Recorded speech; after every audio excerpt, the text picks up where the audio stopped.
Good morning, comrades. You know what this means. It's time for Good Morning, Comrade. Today in the studio we have Jeff. I'm Scott. Wow, I'm not Jeff. What? Oh, it's you. Why are you introducing yourself? Yeah. Well, this is Robert from Good Morning, Comrade, your favorite anarcho-communist, socialist, light podcast, whatever. We fit into all. We pitch a big tent, much like the DSA and their convention last week. We pitch a huge tent. We also have. It's Erin. Erin. and in the back we have Yancey hiding.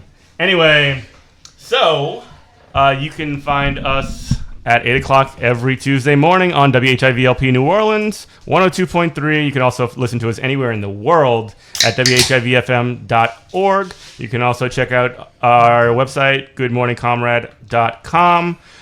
Contact at goodmorningcomrade.com is where you can send your hate mail.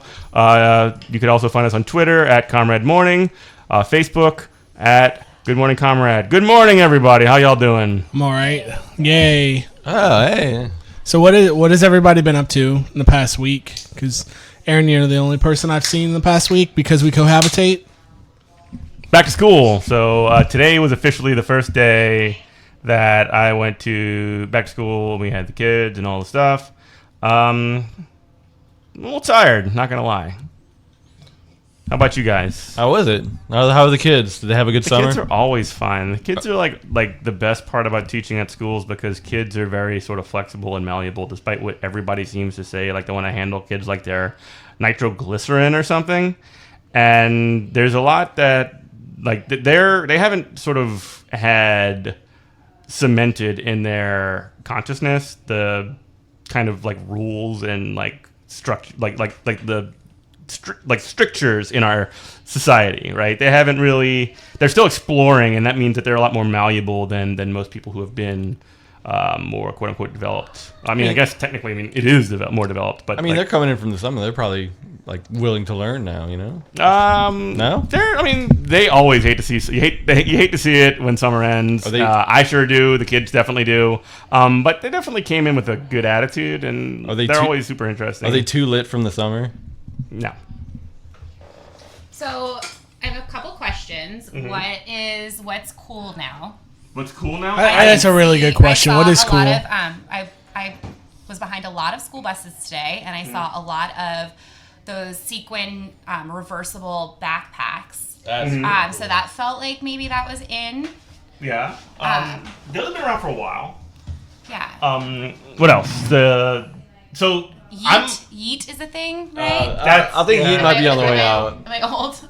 That's been a while. The thing that, so I'm behind, and like the kids don't always come out with the cool culture stuff. You don't see all these phenomenons happening until like a little bit later on. I'm still on like Old Town Road and stuff, so that shows you where I'm at. But anything else? You mean you're with the most popular hit song of all time? Wow. Yeah, it's still number one, y'all. Yeah. What? Whole summer, solid. Like it just like beat Mariah Carey, who was like the previous like record holder, and she's like, "Hey, congratulations," which is very nice of her. Are you serious? Yeah. How is there no backlash to that? Like it's been in viral culture. Why is there no backlash? Because to me, that thing was corny when it dropped. Like the shelf life for that should have been 15. Yeah, like 15, 20 seconds. I mean, it's kind of like self-aware corny, plus like Lil Nas X is like getting ahead of like a lot of these criticisms. He's hilarious on Twitter. That makes a lot of sense. So funny. He leans into it. Yeah. So, he's a very like humble figure. Humble's not the word I would use. Well, very like interesting. He's self-aware. Yeah. No, it actually does make a lot of sense because there's two ways. I don't know. There's two ways to do, I think, any kind of art. I don't know if that's the right word, but any kind of entertainment. Like my favorite kind of entertainment is like really earnest entertainment. Mm-hmm. So it's like I don't even care what it is, but if you're like really serious about doing it, it naturally makes me want to like it and wants to make me like you. I don't like people who wink too much at the camera, but I guess if you are going to do a Lil Nas X and like wink at the camera, like that is the way to do it. Right. Cause he's the 2019 Soulja Boy, right? He was just a YouTube guy, right? Like, I think Soulja Boy wasn't really self-aware. Like, no, Soulja Boy always thought he was serious. He to this day he thinks he's he thinks he's like actually. To this day, I still really like Soulja Boy. Like so on we we do stand Soulja Boy stand. How does that work?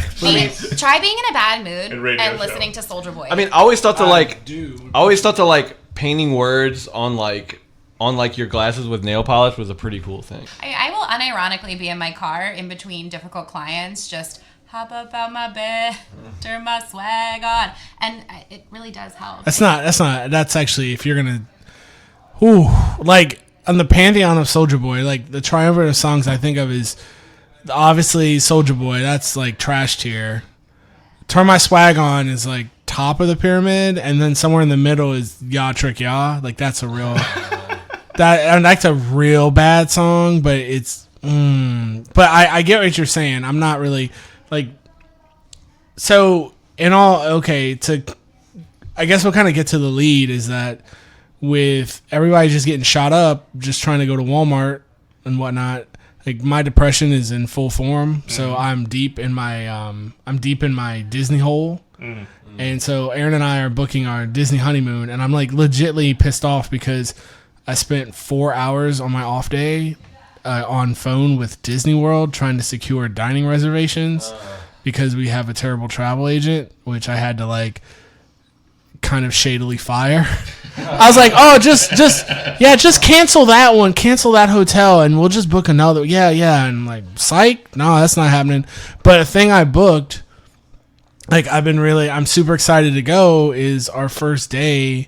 We're gonna do the Hoop-de-Doo review, and if you don't know what that is, it is a vaudeville show at Camp Wilderness. I think I remember that. I think we might have went that as like very young. It's like a Daniel Boone type place. Yeah, and he just gets like unlimited like tater tots or whatever, and all the fixins. Yeah, and what also it's open. Well, it's not open bar, but you just get like all the draft beer and wine and sangria that you want. Yeah, so I'm gonna be hammered. But the thing is, the point of all this is that like even Erin was surprised. She's like, "You really want to do that?" And because it's like it's the Hoop-de-Doo review, and they sing all this like it's really corny, but it's really earnest.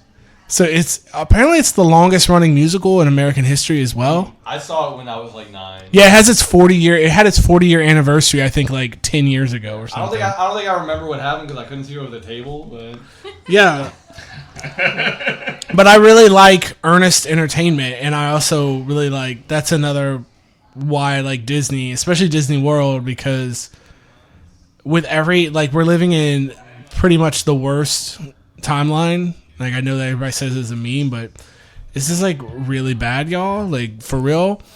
It's an idealized America if we would... Disney World's idealized America if we could, like... If we would have flushed out the racism of slavery.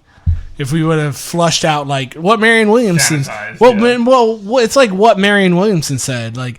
If we could have like come to grips with like, yeah, America did like a ton of bad things, like what the Germans did, like this could be ideal America. Like it's like that meme. Well, this could be us, but you want to do Jim Crow. Sure. So it is a really depressing world out there, and it's a depressing timeline. But one of the things I really love, and that makes me feel a lot better about the state of humanity, is people's reaction to it. Like, I remember when I was in my early 20s, it was still pretty solid hipster culture. Like, everything was done ironically, and we did things that we thought were funny. We made fun of people. It was kind of a mean kind of like That's humor. Like anti-earnest. Yeah, it was definitely anti-earnest. Sort of like earnesty is the enemy in that sort of approach. I like to think of this podcast as pro-earnesty. Oh yeah. I would not be on it if it was not pro-earnest. I cannot stand irony for the sake of irony.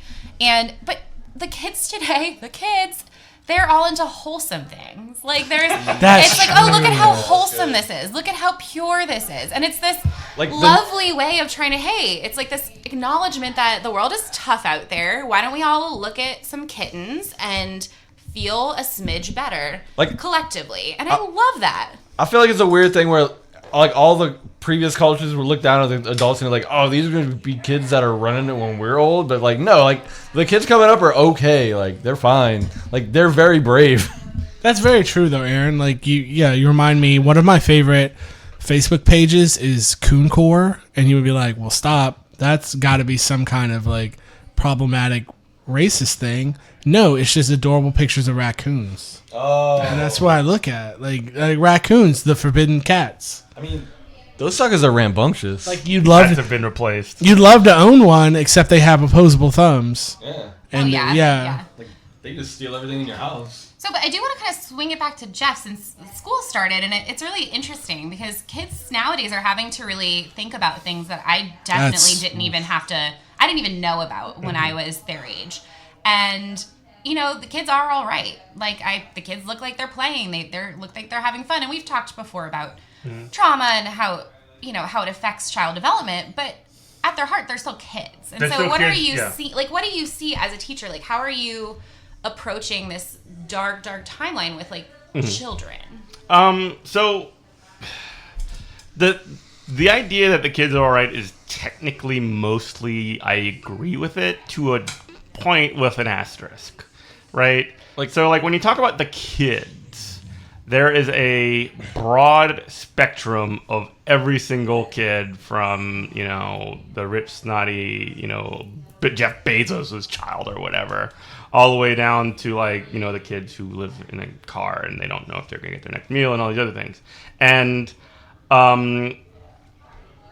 generally, sort of like as a mass cultural thing, making these sort of summary decisions based like generational thought kind of makes me a little bit uncomfortable in terms of generalizations. Now, I mean, it always that's should. just a stipulation, like, going in.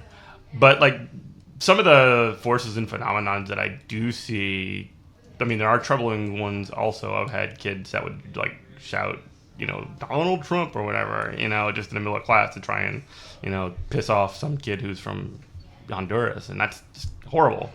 But I've also seen, like, the same exact kid, you know, who's doing that just to get attention for a half of a second, you know, go up to the same kid that they were trying to sort of piss off and, you know, give them $1 when they wanted the dude dress down. So, like I was saying before, it sort of, like, always carries that, you know, the kids are basically learning how to be humans, and, like, I don't like to put a whole lot of stock into person-to-person, like, interactional, like, impact.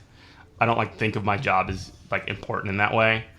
But I do think that sort of, like, there is a bit of a ripple effect that can come from essentially teaching, instructing how to do positive experiences with people, and sort of that being pushed throughout. I think there's something cool about this generation in that, like when we had adults and we'd try to get into new ideas or concepts, they'd be like, kind of infantilize us and be like, the kid wants things to be good. What are you thinking? Once you turn 30, you'll start being a Republican or whatever. Like, but, like, I feel like people nowadays is like, the kids, they have the right idea, the right thoughts. Like, they're ready to charge through all this awful stuff going on, you know? Like, that's such a funny trope to me, the whole you're going to get more conservative as you get older. I was at the first Obama inauguration and people were booing George Bush as he was, like, leaving in the helicopter, and I was like, oh, that's inappropriate. You need to respect the office. And now I'm like 2 middle fingers up to, like, any elected official that, like, votes in a way I don't like, which is, you know, again, my own way of kind of dealing with my feelings of powerlessness about the state of the world. But it is, I did not get more conservative. I think when I break that down, I was told that. I've been told that to my face. At least I can remember that on one occasion.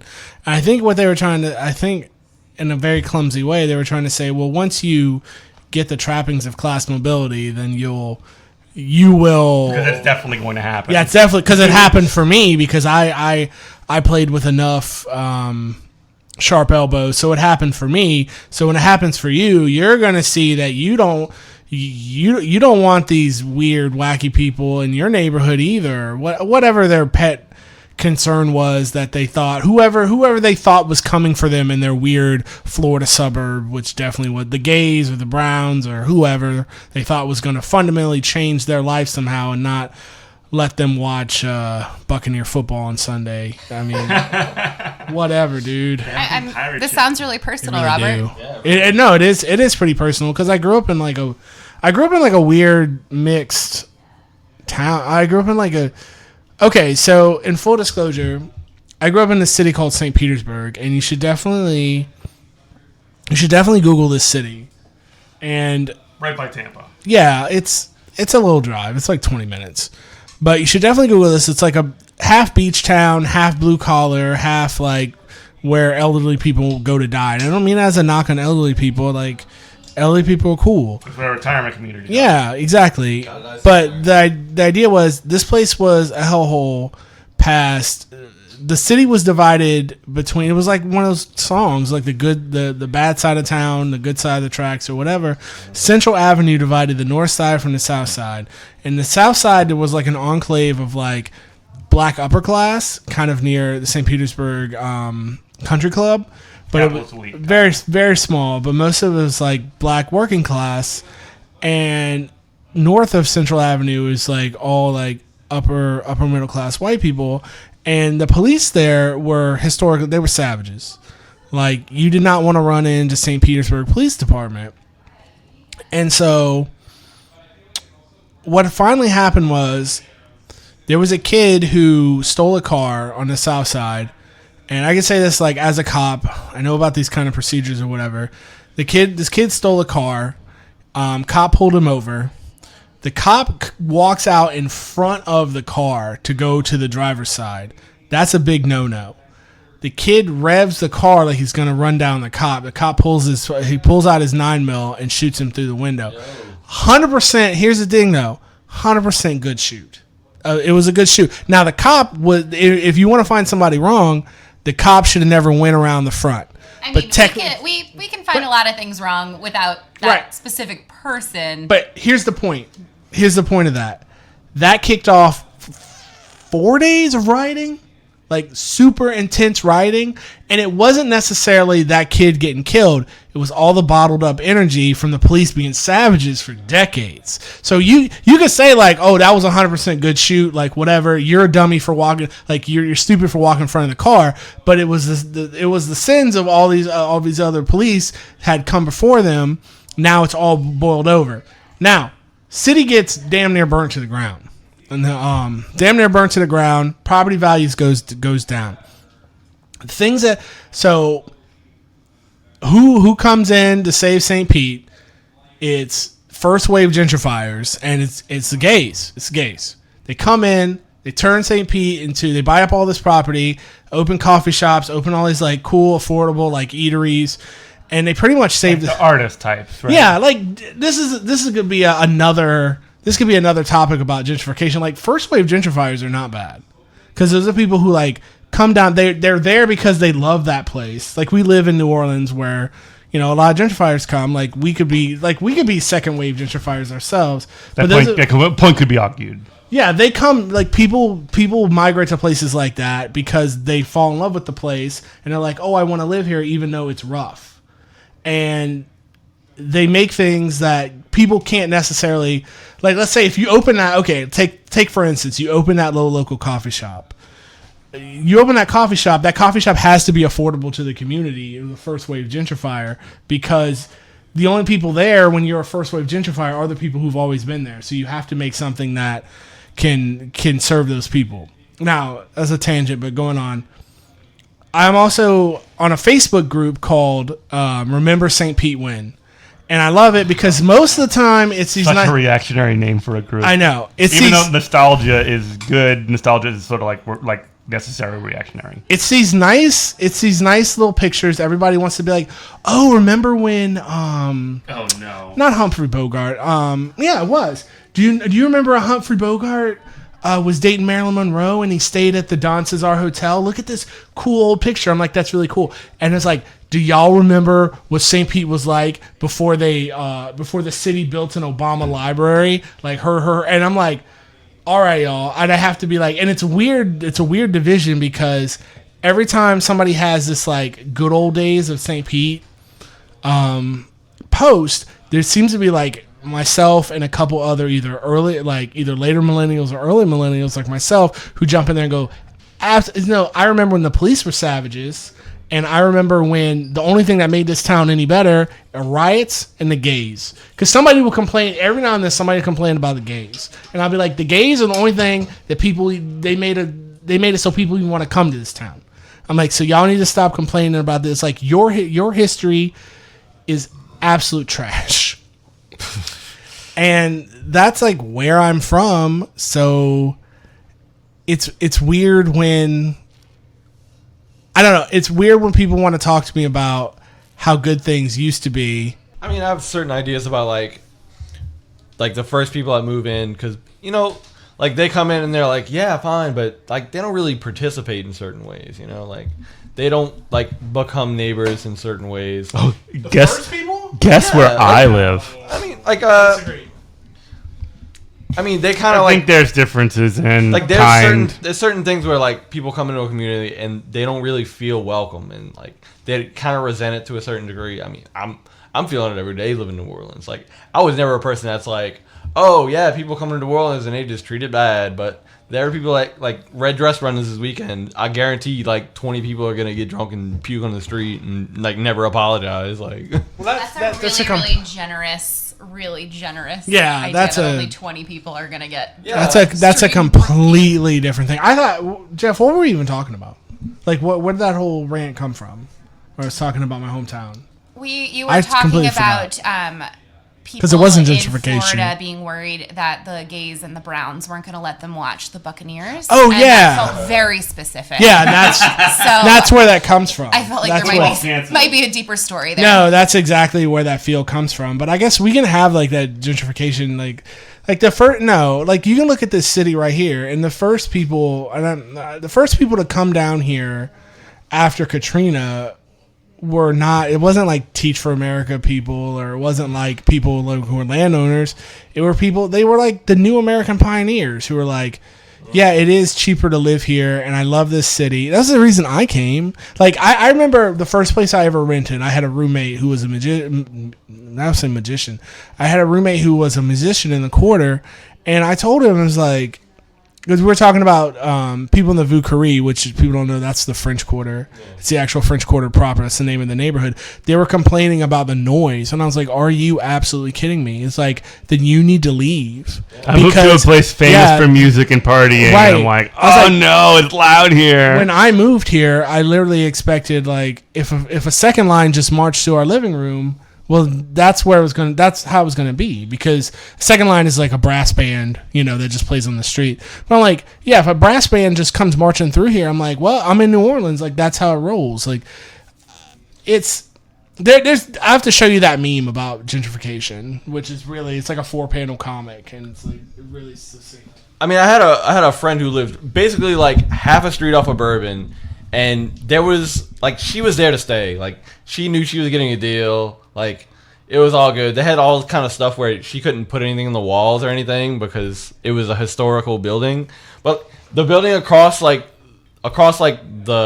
little area, it had people that would go in there from out of town, and they'd rent it they'd be like, oh, I'm going to live here forever. And 2 months later, they'd be like, oh, it's so noisy. I can't stand it. It's so bad. Oh, but like, as long as she lived there, it happened so many times. People come down thinking they want to live here, and they don't want to live here. Like, they want to live here, but without the problems. People want to live in the city, but they don't want city problems. I mean, it's very complicated, this whole idea of, I like that we're on this like gentrification train. Oh, station ID.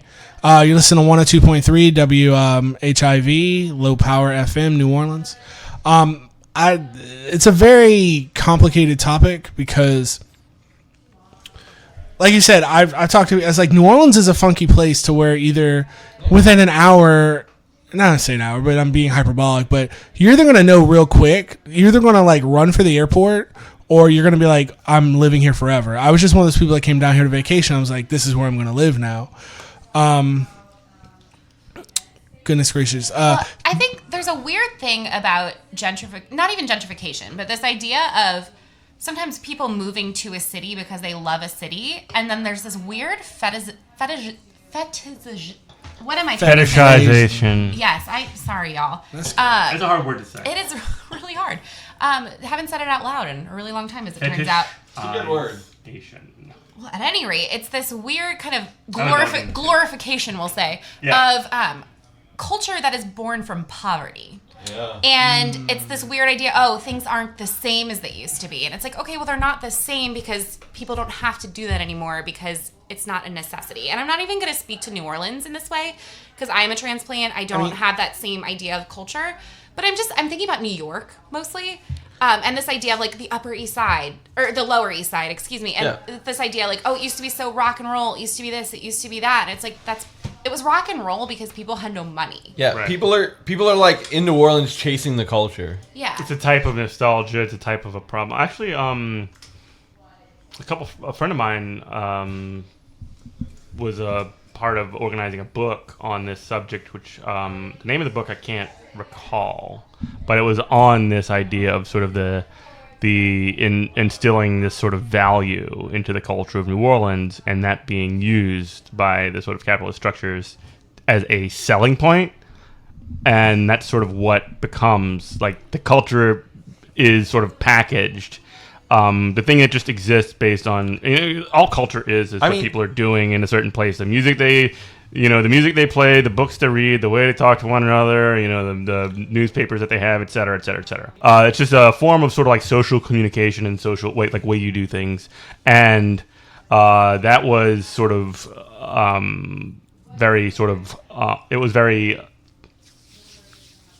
what's the word I'm trying to say here? Commodified. And sold to bring people into town. And that's sort of like it's definitely culminated in the Landrew / LaToya Cantrell City of Yes stuff. So LaToya Cantrell is the mayor of New Orleans, and Mitch Landrew is the former mayor of New Orleans. And their entire sort of approach was sort of like, hey, New Orleans is just this rockin', sockin', bebopping town. Everybody should come here, or you should travel here, and we want to have short-term rentals, Airbnbs, all that stuff, and make sure that we don't get in any of that stuff's way. I mean, I get very defensive about this place too because a lot of people I get into it with, like say on social media or whatever, and they'll be talking bad about New Orleans, like it's so dangerous, it's so violent, whatever. And I'm like, time out. I'm like, first of all, that drives the price down, by the way. It's not even that. It just makes me so angry. It's like, first of all, makes it cheaper for speculators. Y'all be trying to come here. Yeah, that's probably the grand conspiracy. But it's like, first of all, y'all be trying to come here and use this place as like, I don't know, your open bar that you just treat however you want to treat and then leave. Second of all, we are a worldwide destination city. I mean, Tokyo. I'm not being hyperbolic. Tokyo, Paris, London, New York, New Orleans, Miami, LA. All those are roll right off the tongue, but we have the smallest population of any of those cities. So per capita, we're going to have more crime. So I'm like, calm down with all that. Like, this place it's not any more dangerous than any one of those cities besides maybe Tokyo.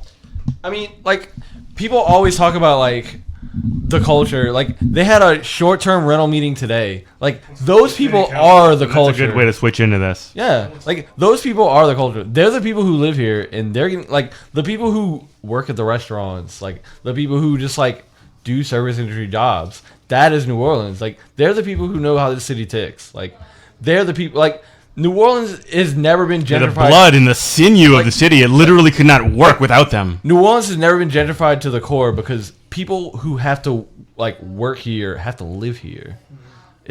Transplants can get jobs in those kinds of industries, which is fine as well. But so let's talk about short-term rentals for a moment. So you want to? Yeah, my whole thing is I get super fired up about definitely there should not be. It's more nuanced than people let on about Airbnbs and short-term rentals, homestays, whatever.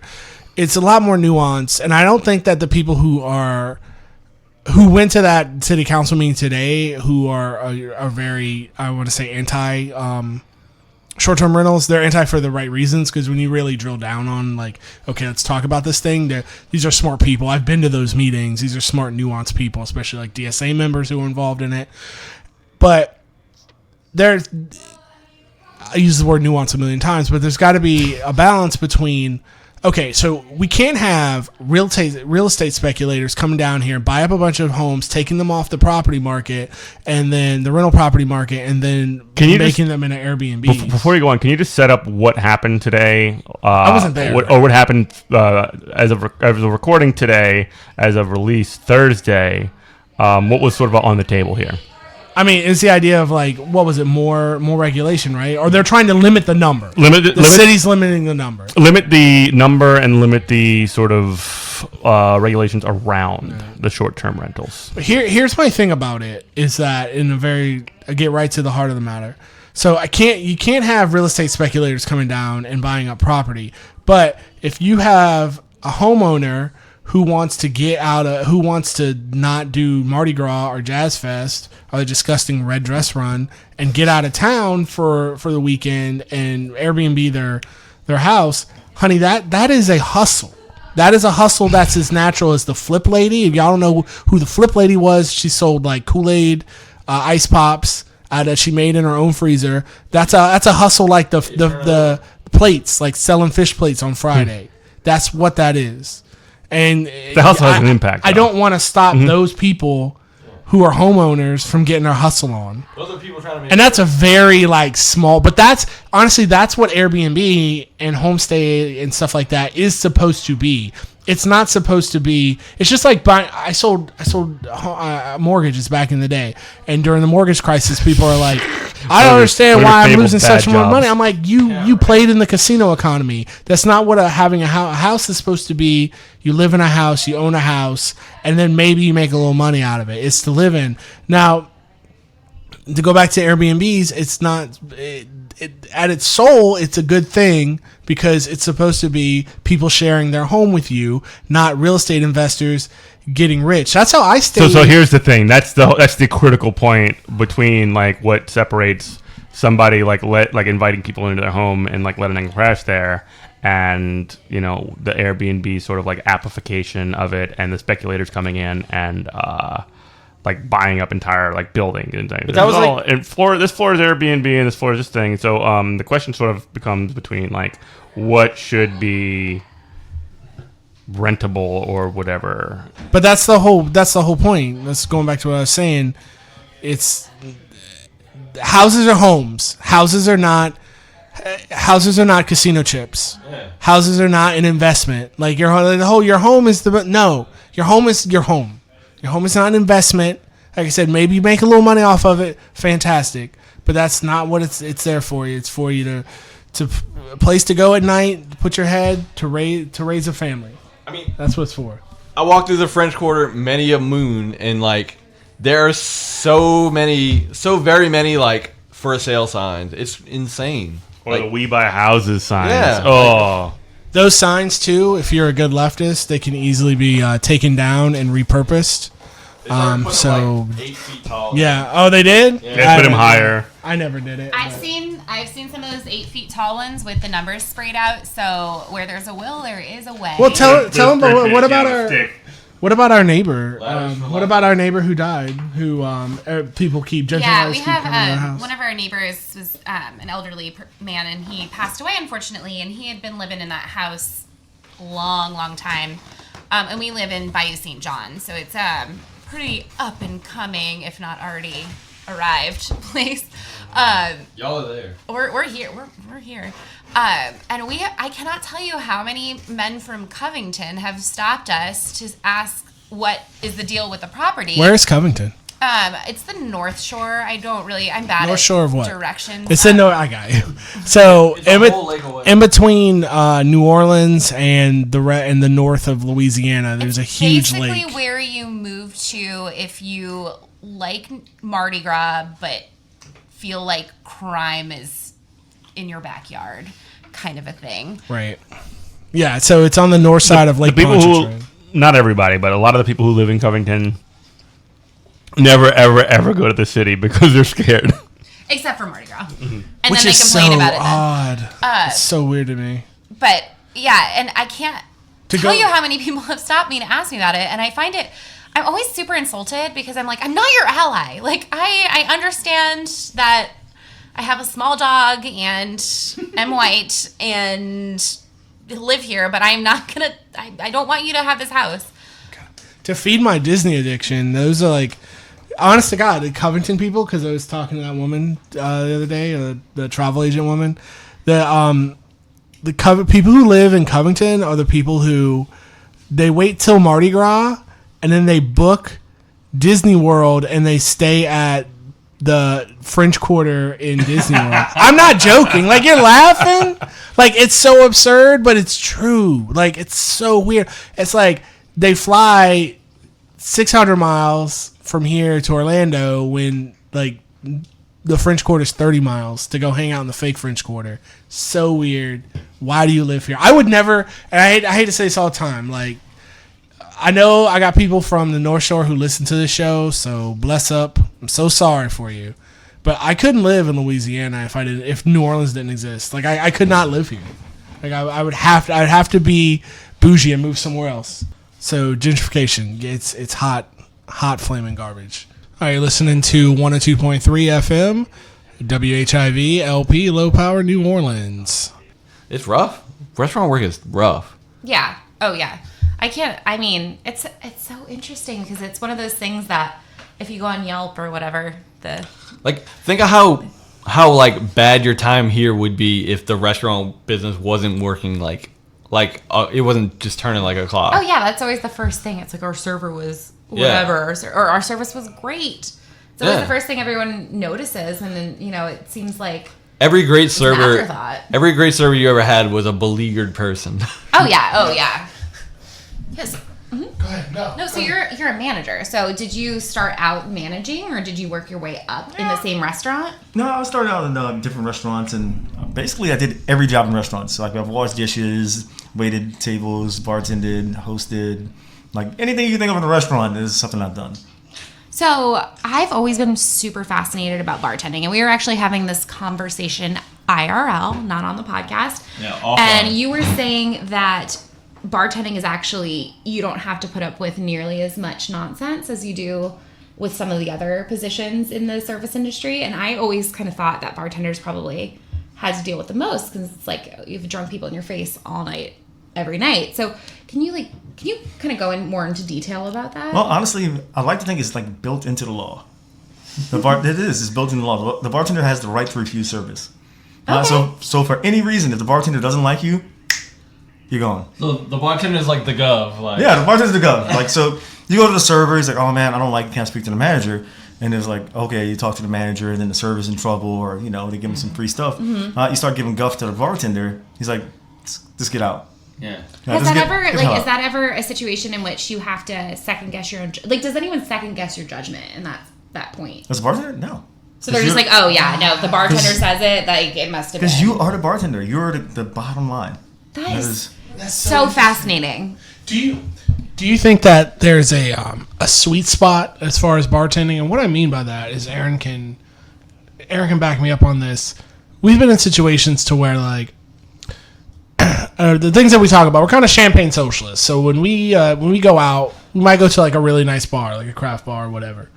And we've seen situations to where, like, people are like being absolutely ridiculous, and the bartender's just eating it, and we're just like, this is absolutely awful. Okay, tell us. You tell a story so good. Tell a story so good, Aaron. I'm talking. Think about the Don Cesar. Oh. I was like, what story? So we decided to stay at a very, very nice hotel in St. Pete, which Robert has opined about at length earlier. Big mood. And it was a bar that was like way more expensive than we normally go to. It was like, it was a bartender who had worked there for 40 years. He was like a legend in his own right. It was like, you're paying for the ambiance. You're paying for that bartender's experience. Like, he's going to make you the best drink you've ever had. It was great. Best drinks, wonderful. He was like the consummate, perfect bartender. And this very drunk man came in and was just being a nightmare. And at one point, he literally picked up the bowl of fruit that is used to make the little accoutrement on the drinks, started trying to have everybody smell it. And I'm my mother's daughter, and I can't deal with stuff like that. And I took the bowl from him, and I said, "Did he say that you could have this?" "No," and put it back. And he was very petulant for the rest of the time. But it got me thinking, like, that bartender is better at his job than I will ever be at any of my jobs. Like, he was on point, just amazing at it, and just the general lack of respect that this drunk man was showing him was so offensive to me. And maybe that's where I kind of came up with this idea of, like, the beleaguered bartender. You really gotta pick and choose your battles. Like, sometimes you get regulars who come in and then, they're fine. Sometimes you get regulars who come in, they're fine one day, the next day they're, a little off kilter, a little off their game. Yeah. And you sidebar them, you talk to them, say, hey, so it's kind of a judgment call.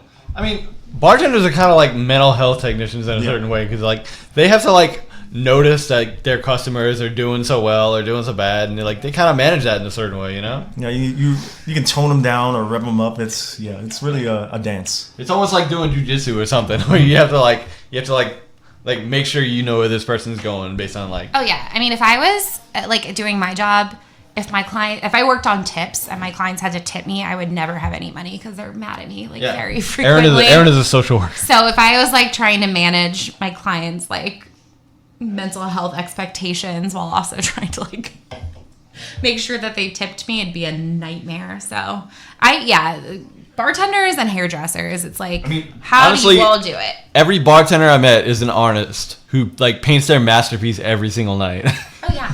Yeah, I mean, I've never worked for tips, but I have worked for commission when I sold mortgages, and then I sold appliances at one point before I sold mortgages, and like that uneasy feeling of just I'm just trying to keep myself in PlayStation 3 games and poker money. Yeah. And like I couldn't imagine and I did well, and I couldn't imagine like the pressure I would feel if I had to like raise a family.